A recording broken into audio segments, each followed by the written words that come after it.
Tell us when we're live. All right. Welcome, everyone. We've got a live Q&A going, and hopefully the storms won't shut us down. We'll try to keep recording. If internet goes out, if electricity goes out, we'll have to reschedule this event. John, you want to open us with a word of prayer as we begin here? Yeah, thank y'all for tuning in. Let's pray. Father in heaven, we do ask that you would be with us even this next hour, that as we consider the matters before us, in North Shore Fellowship, part of your body and bride that you care for dearly. Again, we give you thanks for the nurture and kindness to this church for so many years. We ask especially be with us now, with Jason, Chris, myself, and all those just asking questions and looking for clarity, that you would grant us wisdom, that your Spirit would guide us according to your word. You just would allow for grace, mercy, and kindness to cut in every direction. But again, we do ask for your guidance, and ask that this would be genuinely helpful for those inquiries and for our future plans. And we ask all these things in Jesus' name. Amen. Amen. So what we're going to do is start with a little bit of an update about what we're doing currently and what we plan to do over the next few months to set the stage for some of the decisions that have been made and some of the things that we're anticipating. There's a lot of really good news and a lot of things that are encouraging to us as pastors. So we'll go ahead and just run these through on the slides for you. Assuming we can get them up. Get the down button. There we go. Current and upcoming plans, and we'll start with the babies. Nursery, ages 0 to 2, began in February, and we've seen brave parents coming in and dropping off their children, some of whom have never dropped off a child before, and some of these children have never been dropped off, and it shows. It's been challenging, but I've been encouraged just kind of tracking with a few of the younger families. We had one little fellow who only made it 10 minutes the first Sunday, and then the next Sunday made it almost all the way through the service, so that his parents could be blessed and just have a moment to rest in Jesus. We're going to be bumping that up, we think, to age 3 in April, and trying to continue to expand our offerings there. But Diane and her staff have been fantastic in staying ready for whatever we need, and we're thankful for them and the care for our kids that they provide. I know some of you may not have taken this step with your family. It can be a very difficult thing to do. We all have had to do this with our kids, and we know how challenging that is, but it is a very important thing just for overall well-being for the family, and so please take advantage of that opportunity as you can. Then moving up here to the youth. We have had regular meals again at youth group. They're meeting high school on Sunday nights, middle school on Wednesday nights. Really fantastic use of our new facilities, and also trying to prioritize meeting outside when possible.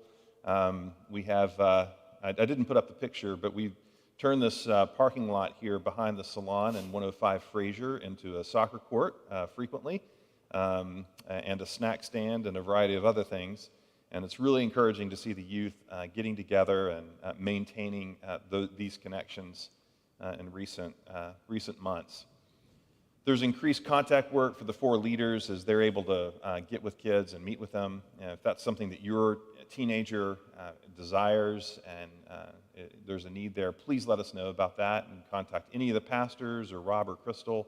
I'm not sure what the Tuesday Soccer League is, so I won't comment on that. But I know that there's a high school beach trip planned for June, so this is a more traditional retreat going to South Carolina. Wouldn't anticipate them having any particular lockdowns or anything at that point. We're pretty positive that this will go forward. There's also a middle school retreat in the works for July, and more details about that one will be forthcoming. Kids and families, there's a group of moms that have put together some informal gatherings in the park on Friday afternoons. We're really grateful for people who take initiative and say, I've got an idea, let's plug this in. And I believe you can find out about that through the Facebook group? Yeah, we have a Facebook group. I'm not a super Facebook savvy person, but evidently we have a page and a group, and you can join the group. It's a private group, but just ask to join, and you can. And those families have been gracious enough to share that invitation for others to join through that means. And if you were not on Facebook, don't worry about it. You can just, if you're interested in knowing more about that, you can contact anyone, and we'll eventually get you connected to the right people on that. I am not on Facebook, and it's a fine way to live. Yeah. Just for all you viewers out So there. John and Chris are holier than all the people who are on Facebook, like myself. And what park are you actually, like, there's a lot of parks in Chattanooga. Are we talking about Coolidge Park? It's been Riverview Park. Riverview Park. Okay. Yeah, Friday afternoon, Friday late morning, afternoon, Is that, lunchtime. is that a good park? You approve of that one? No, I just literally just making sure they knew. It's freshly mulched, which is Freshly Freshly mulched. Yes. Okay, yeah. You have to be careful with mulch. It's an inside joke. I had a mulch injury recently. It's still bothering me. Long story. Okay, family liturgy guide for Lent. That's something that we put together for families, and that was finished before Lainey went on maternity leave. We're really excited about her beautiful new baby. Family Fun Nights coming Sundays in June. This is a working title for something that we're putting together that will be a mix of singing and fun and food that's provided by the church on Sundays in June, probably with the exception of Father's Day. I don't think that we're going to do it on that date, but at least 3 Sundays. We're going to have a type of gathering that we can do here and then migrate over to Coolidge. Outdoor worship has been a huge blessing for many families and their kids. It's been fun to see people gather and feel a little bit more comfortable. When your child makes noise in the sanctuary, I want to tell you, we do not care. That is part of being a family and worshiping together. It's really important to us that there are people who make noise in the sanctuary. However, some parents, I know it's more comfortable when, it's a little, you feel like it's less distracting for those around you when your kids are making a little bit of noise. And outdoors, it's been fantastic for that. I think that's been a huge blessing for everybody in the congregation, just getting outdoors. Yeah, we've heard consistently from families that it's a game changer. There's a question coming up about how long we're doing outdoor worship and things, and I'll speak for my family. We have a 4-year-old daughter that church is the place where she runs laps outside around us. So it's going to be a bit of a shock coming indoors. She's very acclimated to that. It'll be very different. And for kids inside, the bar is already set very low. If you ever sat next to the Tomerland kids, like even the pastor's kids can sometimes be very unruly. Even pastors' But, kids? even pastors' I'd say kids. especially pastors' kids? Yeah. And, Kids but are welcome. I've never been shamed for that. So really, your kids really are welcome to sanctuary, just for the record. Yeah. It's always encouraging when people make noise in the sanctuary. We know that they're not asleep. So that's good. Yeah. All right, adult ministries, all kinds of things that have impacted adult ministries. We're really grateful that we're singing and having communion in all of our services. People have asked about whether communion is appropriate at home, or if we would let people know that we're getting ready to do this. John, how do we typically answer that? Yeah, we do believe communion is like a gift of the church gathered, and so sort of virtual communion, North Shore has not embraced that proper. However, we do have many people among elders and deacons and other church members, including pastors, that are happy to take communion to those at home and shut-ins, and so we really do mean that. That's always like an offer, so we would actually prefer to do that, but we do believe communion is an act meant for the church gathered together. So if you're physically unable to come, then we're happy to accommodate that, but we do call people together. That's what the session does. They say, this is when we're worshiping. We want people to come and join in and receive from the Lord in word and sacrament. And so that's not just a North Shore policy, but really a Presbyterian fundamental, certainly something that's true for our presbytery on the whole. You may find outlying churches that might try to do something different, but that's not generally considered something that we do as Presbyterians or as traditional Protestants. We're singing in all of our services. We also are going to have a choir for Easter, as long as we can get our services in outdoors. Expect to participate in that, and very excited about that possibility. If you're interested in that, you're welcome to contact us or Michael Smith. I think particularly Michael's looking for male voices. So we may, while we've got mics on John and Chris, we may try y'all out here in a little bit. We could also set the bar low for what counts as singing. So, please. Yeah. Liz is doing great stuff with young adult gatherings. There's a book study that she's done previously, another one coming up in the summer. Men's discipleship groups are still meeting and forming. I walked into a fresh pot of coffee this morning, thanks to a discipleship group that met in the fellowship hall. We have women's ministry ongoing during the day, at night, and we're also doing some accommodations so that people can join in online for that. All kinds of good adult ministries going on. It's the next slide here. We're always interested in helping people find a home in a fellowship group, particularly if you've just felt locked down and disconnected. This could be a good opportunity and a good time for you to connect, and so you can let a pastor or Liz know if that's something that you want to do. If you want to help start one, you have a group of people who are interested in that, Liz can help you out with that as well. Just a reminder, you can always email anyone at North Shore with their first name at nsfellowship.org. Liz is Liz at nsfellowship.org. Is there another way to spell Liz? I don't know. I've seen Two Z's. Two Z's? Yeah. With a Y? Or a okay. Y? Yeah. I just want to jump on this and do my own plug for fellowship groups. I just love them. I think they're super valuable and important. Each group that has chosen to continue meeting, Liz and I were talking about this just yesterday. It came up that some groups have tried to do in-person and online at the same time, and just public service announcement, for most groups that's been hard, and they've chosen to either go in person or online. Doing both has been a struggle. Our own group tried that, and it was a little bit of a struggle, so we are still only online. And even though some Monday nights I cringe a little bit that I have to get on yet another Zoom call every time, by the time it's done, I'm so grateful for the Crawfords, who are our fellowship group leaders, and just that they've consistently invested in us in that way, and it's had a real payout for me and my family and our group this year. Thanks, man. And just as a reminder, we want to care for our people. Pastors, other people on staff, ministry leaders are always available.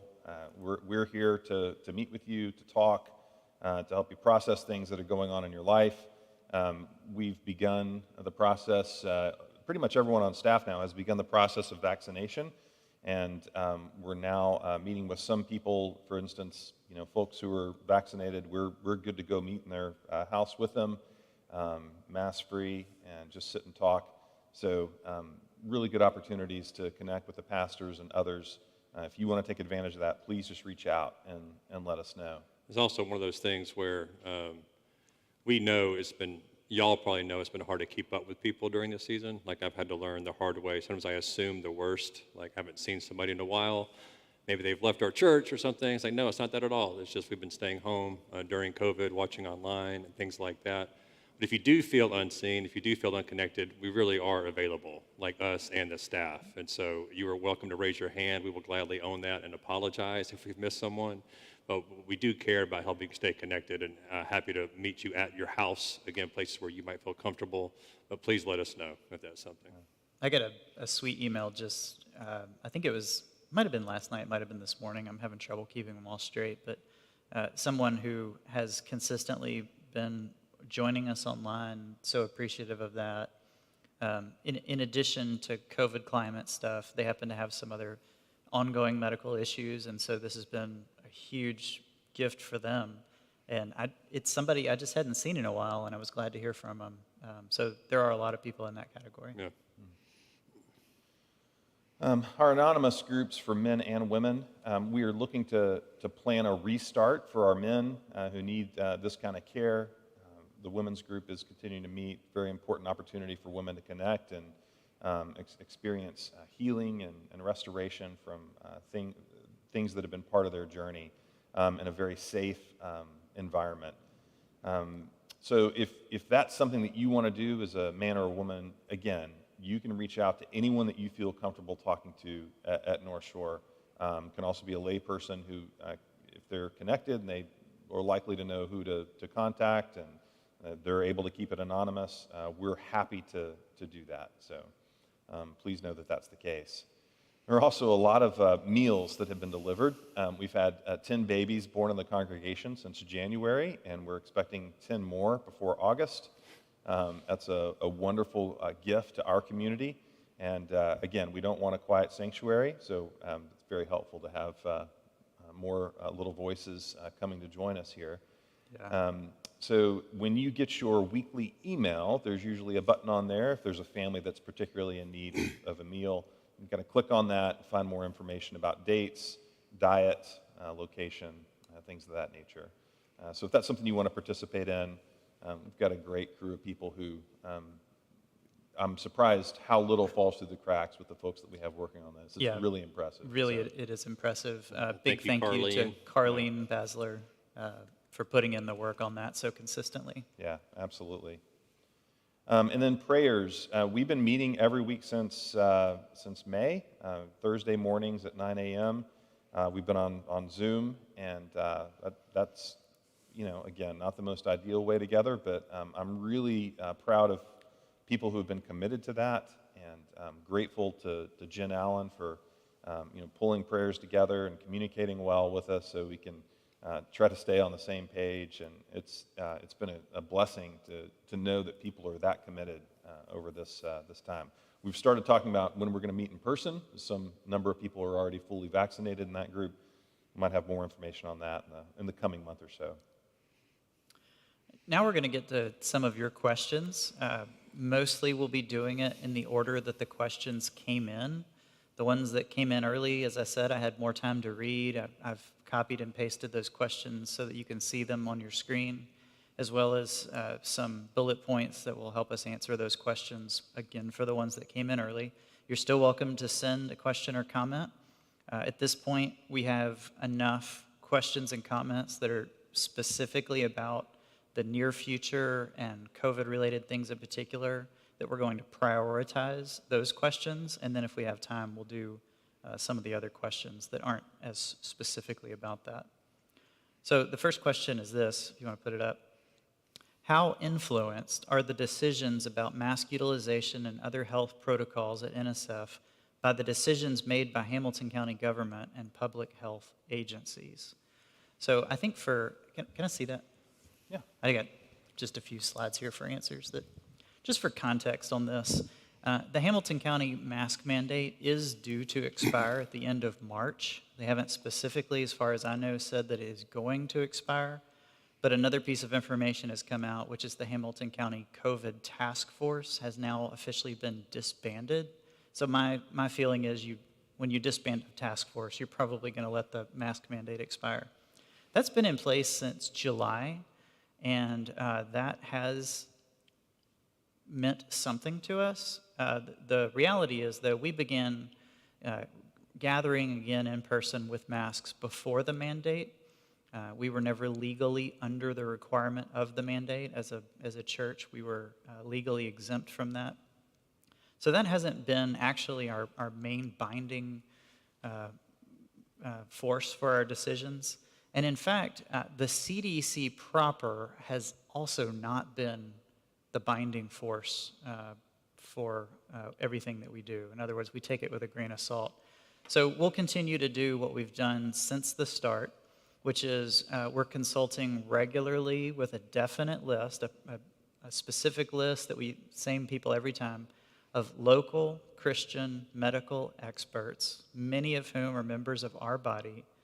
They are watching our local reality and have agreed to make recommendations when we ask. To date, as of this week, their recommendation has been to stick with what CDC is currently recommending. So it would be the shorthand for that we've given in times past. By the way, CDC stands for Center for Disease Control. If you've never heard of it before, they've done their job really well. But in times like this, new things come out and they have to put new recommendations out. So they make recommendations for the whole country. And we recognize that recommendations made for the whole country may not be most applicable to our local area, which is why we've chosen to listen to our local medical experts. It just so happens that they're saying, yeah, right now, I mean, I'll use a sports analogy, we might be on the 10-yard line, but we shouldn't spike the ball yet. Did I do it right? Well done, Chris. So I got that directly from one of them. So they also aren't blindly just listening to whatever the CD says. The reason we're listening to them is I'm not a medical expert. Even though I don't say this a lot, but I do actually have a degree in biomedical engineering. I know how to read a research paper. Science is important to me as well. But I'm not smart enough when one set of guidelines says this and another one says that, and you read a paper here and a study there and a survey and this. I'm honestly just not well versed enough in medical science to be the arbitrator between those differing sources. And so I don't trust the CDC forever and ever for everything they always say. I do trust these local Christian medical experts to be experts within their field and be able to speak knowledgeably about that. You may disagree with that approach, but that has been our approach since the beginning and will continue to do so. One barometer for us in sort of just double checking and making sure that what we're getting from those experts really fits with where we need to be is that we're consulting with other churches as well. We have sister churches around, Lookout Mountain Pres, Signal Pres, New City, First Pres, and the like. And so we're in regular consultation with them, as well as keeping tabs on other churches that people have highlighted, just to make sure that what we're doing really seems to fit with what our sister churches are doing. These are churches that we have a connection with and that we pray for and have, in some cases, shared events with. So it seems like we are in line with what others are doing. Right in the middle of the pack there. And again, we're not slavishly committed to that. We're not committing ourselves to do exactly what Lookout Mountain Presbyterian does. But it is a good sanity check when we do our own research with our medical professionals and the conclusions we come to and the decisions we make are almost identical to those churches. You can find churches in town that aren't doing what we're doing. And so we acknowledge that does exist. It seems like those churches that we're consulting with have their own teams of people like epidemiologists Absolutely. or internal medicine professionals, and therefore are able to sort of, again, evaluate what our region is in need of and what's going on the ground and giving us recommendations accordingly. From the start, I told this list of medical experts that they would remain anonymous so that they could advise us without undue bias pressures. And I'm still not at liberty to say who they are, but I will if it's encouraging to you at all. It is a group of men and women, old and young, retired and practicing in research, education, diagnosis, treatment, follow-up. It covers the gamut. Doctor, nurses, professors. So I think it's a really good list. I'm a little biased, but I happen to think it's a really good list. So on that note, new this week, starting April 5th to be specifically, everyone 16 and up will be eligible for a vaccine in Tennessee. Something like this is happening all over the country, but not necessarily at the same rates. There's a lot of reasons for why Hamilton County was able, or Tennessee as a whole, was able to jump from 55 and up to 16 and up without those intermediate stages that we thought would come. But we think this is good news. We thought that it would move more progressively, 40 and up, 30 and up, and the jump to 16 and up we think is welcomed news, and it does affect our plans.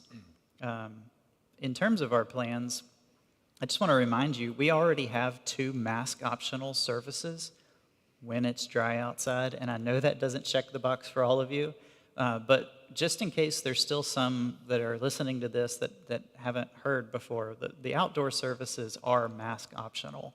And in fact, most people don't wear a mask out there, but you definitely can if you'd like to. We've been able to have those most weeks, even more than most. I don't want to say almost all. This particular Sunday, it's already looking like that may not be the case, but we have really enjoyed the ability to do that, and that's been a huge blessing. So we're going to begin offering, this is a tentative plan subject to things not getting worse, but we want to give you something to just hold out there as a hopeful plan that you can look forward to, and if things changes, we'll let you know. But on the current trajectory that we're at, we think this means we can begin offering at least one mask optional service sometime in May, and potentially make all of our services mask optional in June. And if that's the case, we're looking forward to it. I do want to say we're not racing toward this without any kind of caution. We are going to continue to listen to local medical experts who are watching the numbers and pay attention to things like variants and vaccine coverage and herd immunity and things like all these terms that people are throwing out these days.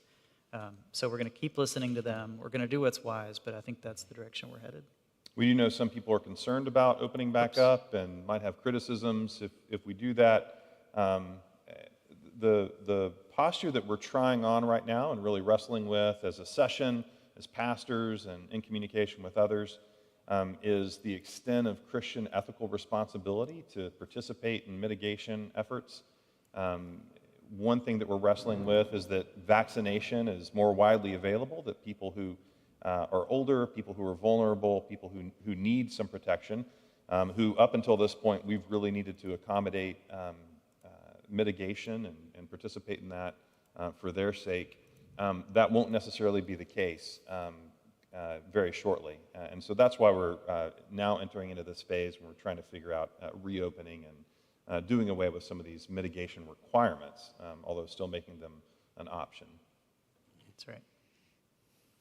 All right, we'll go on to the next question. Some of these will be answered quicker than others. This question is small up there. I'm going to read it here. I have it in front of me. One person just asked simply, when will Sunday school start back up? And someone said, our families have really been so blessed by both adult and children's Sunday school. Is there a possibility of resuming some of those things anytime soon? For example, could an adult Sunday school class meet in the sanctuary or in the 105 Fraser building during the middle service, while children utilize the fellowship hall as well as classrooms to spread out better?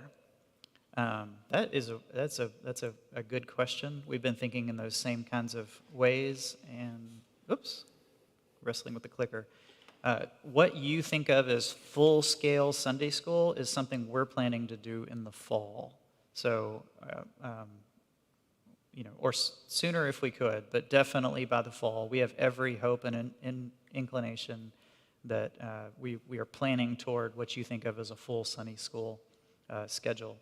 We are planning to do some alternate Sunday school offerings this summer, similar to, although maybe not identical to that same use of the facility, but we do want to gather in some way this summer, and we'll keep you up to date on plans. Those things have been bubbling up for us for the last several weeks too. So again, very great question. Like, we've been mulling it over and trying to figure it out. So we hope to have something planned sooner than later.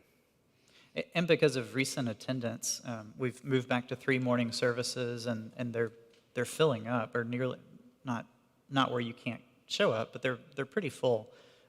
So we know we can't just shift down to 2 services in the summer and do Sunday school in between them. So it probably would have to be during a service, which creates another complexity. But yeah, we're willing to look at that and take that on. Be happy to accommodate that. It's something we want to do. Next question. Any idea whether VBS will happen this year? We have some ready volunteers if desired. You want to take that? We're always grateful for people's willingness to jump in, and this year we don't have VBS planned. That's part of the reason we're planning our Sunday night activities in June, something of a VBS replacement. We may get creative and institute some other things as well, but that's where the plan is right now. And worth keeping in mind, Lainey is on maternity leave. That's VBS is a lot of work to plan. And so even being mindful of her and her new little one, the Sunday night thing seemed like a great way to meet some of those same things, but not full-blown VBS. Yeah, and they're going to be kid-centric in a way, family-friendly, also worshipful. But for some adults, it's going to feel like VBS, I think. For those of us that are a little less comfortable with the activities that go on at I'm VBS. just hoping I don't have to dress up as a pirate this year. It could happen. It could happen, Yeah. though. But we will have other things as well for kids. We'd anticipate children's choir at some point. We haven't nailed that down, but Melody's ready and able and willing. So. Yes. Okay. The next question is, I keep looking in the wrong place. How is the focus of being safe, in quotes, biblical? Please explain without using "this is how we love our neighbor." I'll start. I may put this question back up. I think others might want to respond to it. I'll start by saying that health and safety is always something we have practiced. And if you talk to the pastors of any church in town, health and safety, being safe, is a consistent church practice. If you talk to a leader in a school or a camp or a counseling service or anything, you will find that there are always health and safety practices.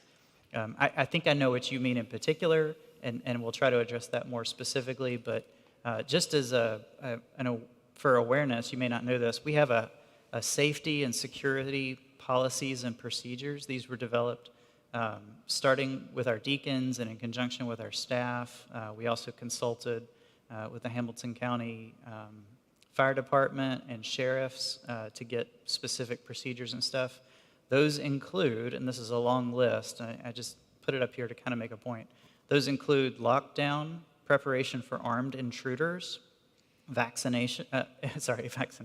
evacuation for various reasons, bomb threats, and even a specific sheet on what questions to ask and how to report those, medical emergencies, how to deal with extreme disruptive behavior, not just the Tomberlin children, but like legitimate disruptive behavior, how to deal with and communicate in the event of severe weather, got to click, how to protect people from allergens that they may have, how to handle blood-borne pathogens and how to clean those up safely, how to deal with the storage and use of hazardous materials, and there's even something in there about making sure that children in particular don't have access to alcohol or any kind of smoking products or anything like that. Fire safety and automatic external defibrillators, AEDs, we're also on that list. We keep those, we maintain those, some people on our staff are trained in those. So just to go back to the question, being safe is something that we've always been committed to. We do think that there's a lot of biblical warrant to do it. On please explain without using "this is how we love our neighbor," I can't. I think that's crucial to how we explain being safe. I could pretend like each individual was the only person in the building, and I could talk about how us providing reasonable means of protection while you're in the building is actually a very loving thing to do, and I think we all agree that it is. Having smoke alarms and fire extinguishers and things like that are all passive means of protection, passive in the sense that you don't have to do anything. You walk in the building and these are here, and we have cages around our light bulbs and stuff so that if they explode, you don't get shards of light in glass in your eyes. These are all passive. You don't have to think about them, and that's the beauty of most of our safety policies, is that they're completely non-intrusive. It changes when we ask you to do something.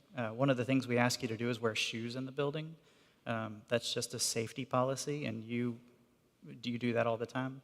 When we ask you to do this and put on a mask, that's an active safety policy. We're asking you to participate in keeping yourself and others safe.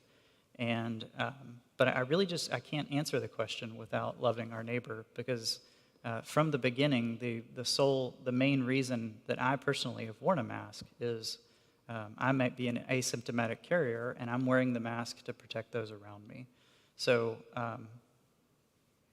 so that may be a very dissatisfying answer for some, but that's what I would say. Yeah, I might add to that, like, this does not need to turn into a conversation about the proper use of Old Testament law for Christian ethics. So, Yeah. but one of the famous ones that gets brought up that some of y'all are probably aware of, like in Levitical or Deuteronomic law, the Israelites were instructed to have like a fence of sorts around their roof. And that was because people might be on the roof a lot, and that you wanted to prevent someone from falling off your roof. And so you did that for the protection of others. Now, we know that all Old Testament laws don't translate one-to-one necessarily under this new covenant and our rule under Jesus, but most people have seen like wisdom in those laws and like apply them in such ways as, yes, like it's good to have a fence around your pool. Like that's like the wisdom found in those laws, you can translate it over. And it's worth noting that even those weird laws being in Leviticus and Deuteronomy, love your neighbor is from Leviticus. I think you need to be reminded that's from Leviticus 19. And so the love of your neighbor is born even in that context with so many of those very rules being given. And so I would say it's biblical of being safe in that sense. Of course, safe is a moving target. And of course, you could be injured walking up the stairs to our building. So why don't we not have stairs there or something? But I think those things are wisdom issues. We're not trying to be ridiculous to either end of the spectrum. We're trying to walk in wisdom for the protection of others, for others' sake. And I would also say actions that we do, loving your neighbor is always a good rubric. Like if there's a reason why a lot of the law is summarized in that one command. And so trying to figure out in ways that we can act that don't do that, I'd be more curious about where is that question coming from. So I would also add that if you disagree with the church's policies on this or with where the session has landed, it's not the case that we think that you're a lesser Christian. You may have particular reasons that you feel strongly about these things that wouldn't line up with the way that we have decided to approach this. As John says, some of these decisions are wisdom decisions, not black and white, absolute right, absolute wrong.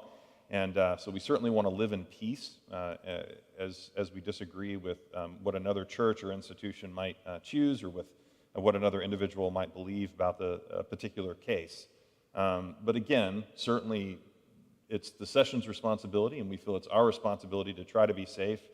In addition to the things the laundry list that Chris laid out, there's all kinds of ways that we do this from time to time. Limiting the number of people in the building. We've done that for fire code reasons. Fire code for our Christmas concerts and other high traffic events.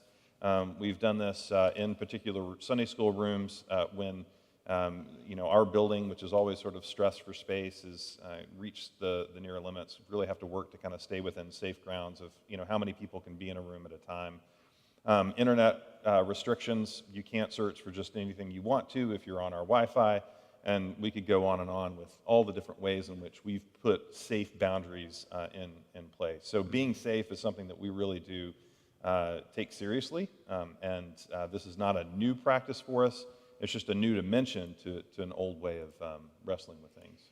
So that's the question on the surface, and I think I agree with everything y'all just said. I think maybe underneath this question is something about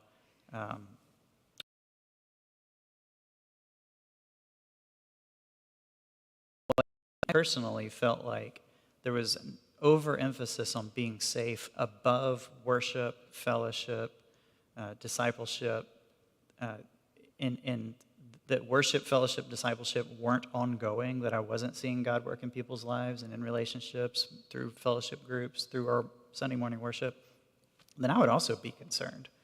But the work of the church really has gone on, not identically, not in every way, but this is not to me on the level of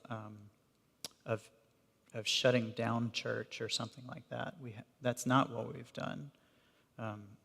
Another question that's kind of related to this, but nobody asked, and I'll just touch on it quick, has to do with persecution. Shouldn't we be willing to face persecution even to the point of death? And yet we're afraid of a virus. And part of my response to that would be maybe having to wear this right now is the persecution.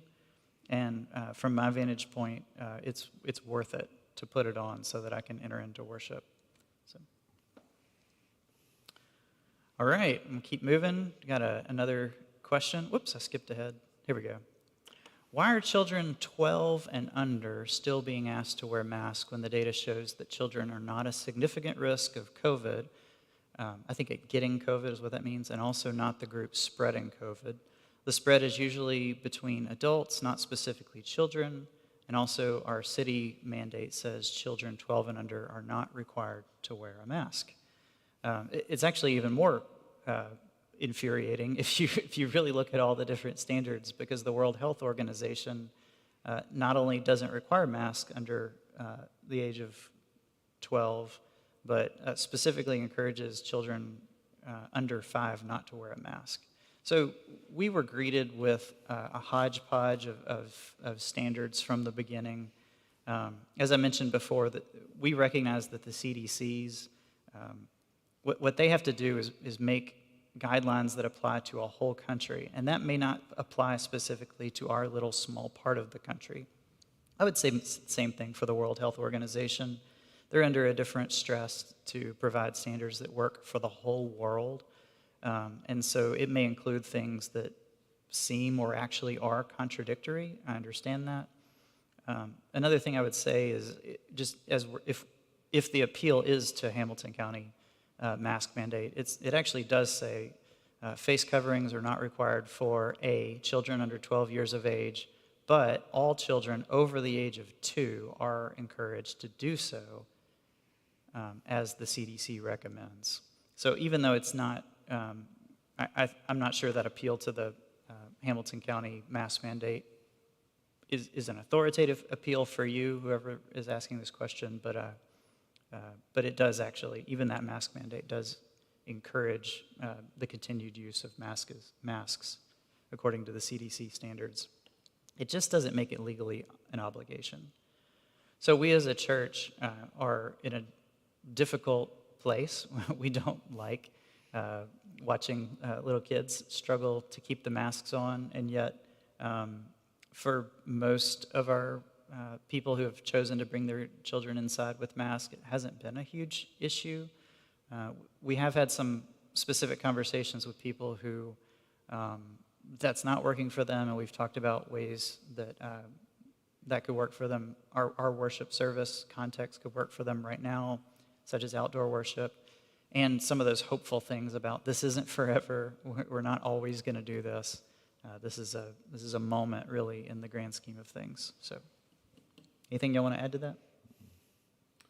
We're eager to make changes, and we're paying attention and hopeful that there could be some changes in the near future. We know that some local schools, like CCS, have sort of indicated that there's a possibility of shifting some of their requirements in coming weeks, and so we're paying attention to that, keeping our ears open to what's going on in the community around us.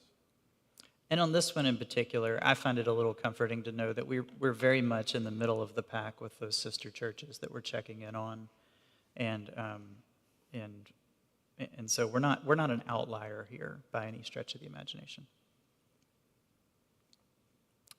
Did I skip one? Let me make sure. Yeah, here we go. How long do you plan to continue the outdoor services? That's a great question. We don't have a definite plan on that. The way it worked last year was that we did it as long as it was nice and tolerable. It was really weather dependent, and God gave us an incredible spring last year, if you recall, an early summer with really mild temperatures, a lot of days with lower humidity. It was last May and June, I think, if I remember correctly, were just some of the nicest times to be in Chattanooga since I've been here. And so we'll continue to explore meeting outdoors. We'll probably shift things around a little bit. Right now we're meeting inside at 8:30. And last year what we did is we transitioned to a different arrangement, try to make the outdoor service earlier. rather than later to take advantage of cooler temperatures and made our later service an indoor service. We may do something like that. I would anticipate us doing something like that. A lot of people really like being outdoors, and so we're putting our heads together and trying to plan on how long we can do that. But it's also important for us to be in our building and make use of that. Really love being in here as well. It's helpful for sound control. It's been a struggle outside trying to figure out how exactly we can get the sound mix right in a place that was definitely not designed for audio-visual activities on a large scale. So there's no specific plans to stop doing outdoor worship. We do remember it got pretty hot last summer and uncomfortable. We remember it got really cold at times this past winter. I think another consideration, it has to work for all of our moving parts, and our moving parts have been severely reduced on Sunday morning by not having Sunday school and full nursery. When we add those things back in and we consider some people need access, safe access to handicap parking and a ramp into the building and things like that. Once you just start thinking about all the different parts at play, it could be limiting on our ability to continue offering that. Just for the record, we like it, and we think it's been definitely worth the effort. And if there were nothing else competing for our space and parking and things like that, I think we'd make some plans to continue it for a long time. Another couple praises, I think, in regards to that. Like, we have not had any complaints from our neighbors. The Lord has allowed the condos across the street to go completely unsold up to this point. We really do pray that they'll sell and that whoever is doing that will be blessed. We don't want them to suffer economically, but I don't think that that's an accident. I think that it's a good opportunity for us to continue to make noise, and I think it's something that the Lord's allowed us to do. We've even reached out to a few of our closest neighbors, in case you're curious, and they've been encouraging of what we're doing, not just tolerating it, but glad to see it. So that's been great. All right, here's a question that came in, two questions that came in. Oh, I'm doing it on my screen, but not there. Let's see. How soon will people who are fully vaccinated be able to be in the church building without wearing a mask? So I like the way you edited that question. Will people who are fully vaccinated be able to be in the church without wearing a mask? Of course. When? How soon? That is the big question. I think this is a complicated question because I really, really, really don't want to get into territory where we're saying you can come if you've been vaccinated. So we recognize there's a lot of opinions about vaccines in general, about this particular vaccine specifically, either how it's made or lack of research, short time span, a lot of reasons that somebody may choose never to be vaccinated. And so we certainly don't want to make it a habit of getting in a practice where we're asking, well, have you been vaccinated yet, before we let somebody into something? So, but that goes back to what Jason was saying earlier. When people don't have access to the vaccine that they want that could help keep them safe, there's a public health issue going on. It becomes a personal health issue when you have the option to be vaccinated and you choose not to. And so we have, from the start, we've kind of acknowledged that internally, that there will be people who never want to be vaccinated. And we won't create any edicts about that, certainly not from the pulpit. I do encourage people to get vaccinated when they ask me personally. So if you're curious, that is my practice. But we're not going to be asking people if they've been vaccinated. But at some point, there will be a safe return. Again, just to reiterate what Chris says, no edict, but certainly encouragement. I do think this is a wonderful opportunity for people to pursue, public health. And if you're vaccinated, it makes it much harder to transmit the disease to other people. Makes it much more likely, particularly if you're someone who might be at risk, someone 40 and up, or a particular health situation, makes it much less likely that you will produce some sort of drain on our health system by having to go to the hospital or having severe disease. So that's something to be grateful for. Christians in general should be pro-science. It doesn't mean that everything a scientist does is something you have to support, but so certainly we encourage people to have a positive view of that. More specifically to this question, will people who are fully vaccinated be able to be in the church building without wearing a mask? You can come right now if you've been fully vaccinated and sit in the counseling room or in one of the other rooms that we have without a mask on with a person, with people from one household. So, for instance, if you're meeting with me and my wife, and you're fully vaccinated, as long as we're in a room together, it's my understanding that that's the current CDC policy or recommendation, strong recommendation. This is okay, and that's the practice that we've been engaging in. Already, in some instances, sure, you can be in the building without wearing a mask under certain circumstances.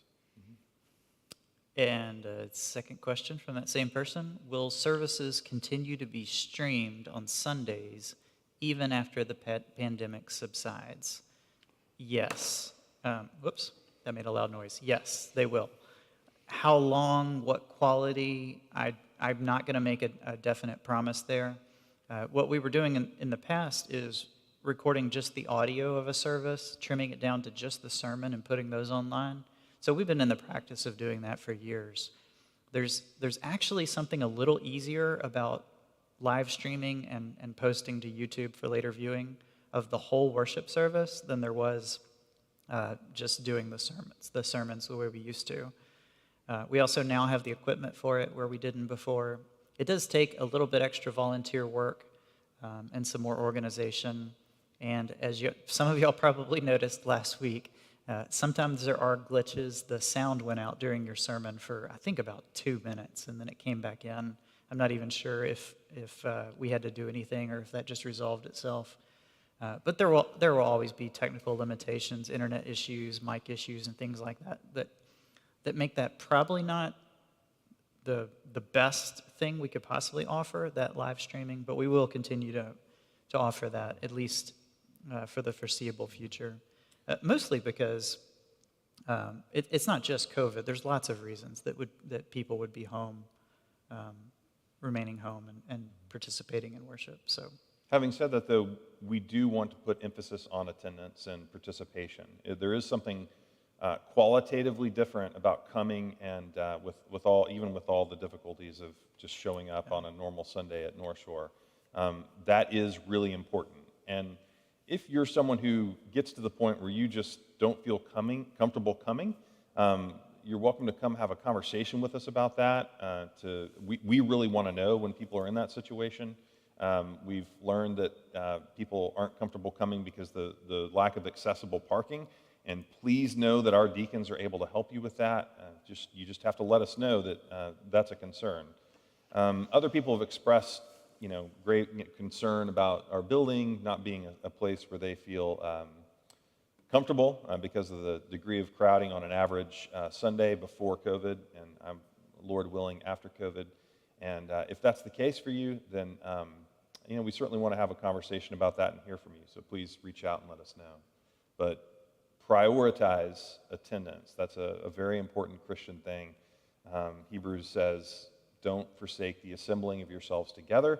I think that's a broad statement that includes things like small groups or fellowship groups or just being friends with other Christians, but it certainly includes worshiping the Lord together in a gathered community. We only have 2 more questions. I don't think anybody sent a question during this live stream, which kind of surprised me. We got a lot in the last hour, but if maybe send it again if you've sent something during the live stream. That's okay if you haven't.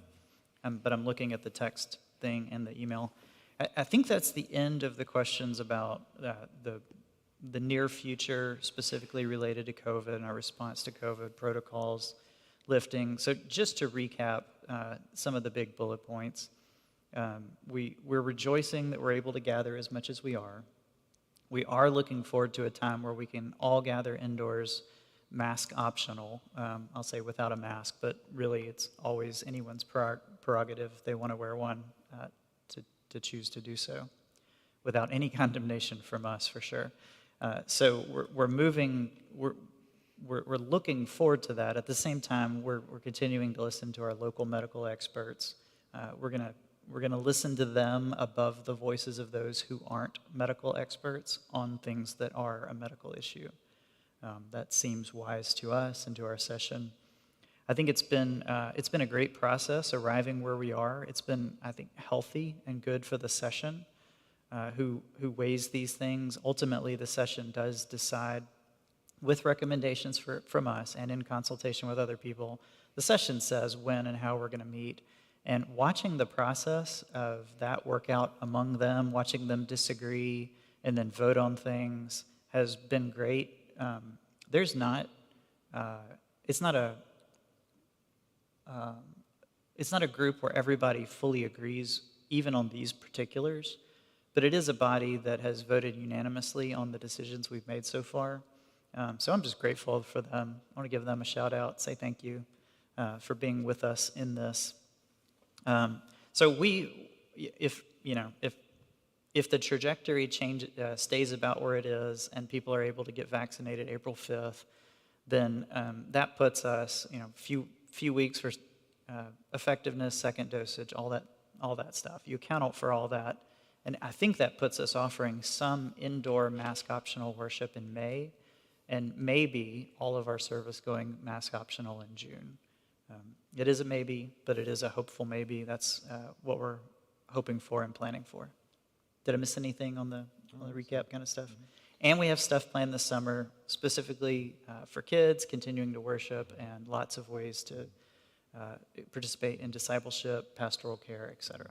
Chris, we're about out of time. I'm not sure I've seen all the other non-related questions that kind of came in, and we do plan on doing more of an AMA, Ask Me Anything, at some point in the future. Yeah. We'll circle back around to broader questions for sure. We definitely want to tackle those. You want to say anything? I think there was one question about the building, because we're let's do coming that up one. on time here. This one actually does relate to COVID stuff in some ways. So what specific plans are in place or in active development to connect facility utilization in the main building and 105 Fraser Avenue to ministry priorities and better steward our costly facility resources? Let me start with costly facility resources. If we put our church budget up against 10 other churches in the city, I think you would be shocked at how little we have had to spend to maintain our facilities. We've talked for years about improvements to this building, improvements to 105 Fraser Avenue. Even when we bought it, we considered improvements to that. We even had a meeting.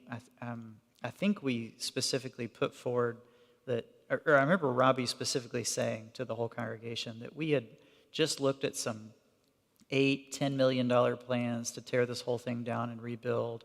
And some people were in support of that, and some people were very glad that we didn't do that. So we recognize there's a broad spectrum of opinions on these things, and we can see pros and cons and validity in all of those. Just for the sake of correct public perception, it cost us to maintain this facility, including any kind of taxes. That applies specifically to 105 because part of that is a business. But to maintain the whole facility is under $100,000 a year, which is pretty good. And that includes the interest that we're paying on our loan for 105 Fraser Avenue. That building in particular cost about $30,000 a year net for us to continue to keep it, which includes, again, the interest on that loan. So keeping that building next year cost us less probably than renting it from somebody else, the fact that we partially own it. We do only partially own it. We bought that at $1.5 million, 105 Fraser Avenue beside us. That includes the part we use and the part we rent out to someone else. Very good tenants, by the way. Thank you. Always pay on time. So we paid $1.5 million for that whole stretch right there that we use part of, and we still owe $1.25 million on that. We have some reserves that we may dedicate toward that this summer. We do our financial year is weird. This is a long answer, but our financial year is weird. We actually run August through July, so we're coming up on rebudgeting for next year. And as we're entering into the rebudgeting phase, we've done really well on giving. We've gone under on spending. And so we probably will allocate some of that money toward both paying down the debt of 105 and also looking at renovations to 105. It's been a great space for some groups. It's been a good space for others. It's been a fine space for a few groups. It is being used a lot. It's being used for youth ministry. It's not being used for Sunday school right now. We're not using hardly any of our rooms for much on Sunday morning. But it will be used for Sunday school. It is being used for youth groups. There's Faith and Work. Chattanooga Institute for Faith and Work uses it sometimes. Other groups have used it for training. Fellowship groups. Some of Dave's men's discipleship groups have met over there. So lots of people are coming and getting the key and using it. It's been a great space that they can use easily without having to mess with all the big church and making sure all the doors are locked. It's been a great resource to have. And the parking spots have been has its very own dedicated important. parking, has easy no step entrance into it, a lot of sunlight. So it has a lot of pros already. It could be configured to be better, to be a better use for us in a bigger plan that we hope to present sometime soon. It's a plan that we've talked about with the session and the staff quite a bit. Last year, honestly, did not seem like the right time to pull the trigger on that. Pros and cons there. If we had pulled the trigger, it'd be done. That would have been great. But we didn't know what this financial year was going to look like, so we didn't want to invest more of our money that we have to steward well on the hopes that our financial year would go well, which it did, and I'm grateful. And so what that's given us the opportunity to do is to see how we're actually using that space right now. So be comparable to living in your home for a little bit before you pull the trigger on renovation. How do we use this space? How does it work for us in its present configuration? How dramatic do we need to make the changes? And so we've been getting feedback on that as different groups have used the building in the condition in which it's in now. That's similar to what's going on with this building as well, because there's modifications that we at some point will have to make to our sanctuary and the adjacent offices over here. So we're taking all those things into consideration, and we'll probably have specific plans that might involve all of the properties moving forward at some point. Yeah, and definitely address the ministry priorities of caring well for the least of these, our nursery, expanding children's ministry, more rooms, more space, bigger space for that, youth ministry, protecting their space and their use for Sunday school, and also I don't want to give away all the plans, but a better space for adult education as well. So those are the specific ministry priorities that would be addressed in that. I would add to that that accessibility is a huge concern for us. We know that we are not a very accessible church, at least structurally speaking, and that's something that we're conscious that we'll need to address that, moving forward. If you have anything that you want to weigh in on, if you want to give towards the building, pay down that debt, if you have particular opinions, particularly if you've been someone who's come and used the facilities and you have observations, we're happy to take those and put those in the hopper. We do appreciate feedback on those things. That's right. When you said we were going over on time, I didn't realize how much. This has been longer than I expected it to be. So I think you're right. We should wrap it up at this point. But again, with the promise that we'll come back and we'll do an Ask Me Anything at some point in the future. Yep. You want to pray? Yeah, let's do it. Father, we thank you for these questions and the concerns behind them. We acknowledge that we have not perfectly executed during this season, and we have room to grow. We pray that you would help us as a staff, as session members, to be sensitive to the needs of our people. I pray that you would give us wisdom moving forward and equal measures of courage and discernment. You would make us people who steward well the opportunities and the seasons that you've given us. We ask that all this would transpire, not just so that we would be happy or content, but so that Jesus would be famous in Chattanooga and beyond, and your people would be built into the image of your Son. We would bear his character. Help us to do so, we pray, in his name. Amen. Mm. Amen. Thanks, Thank y'all. y'all. Thanks, everyone.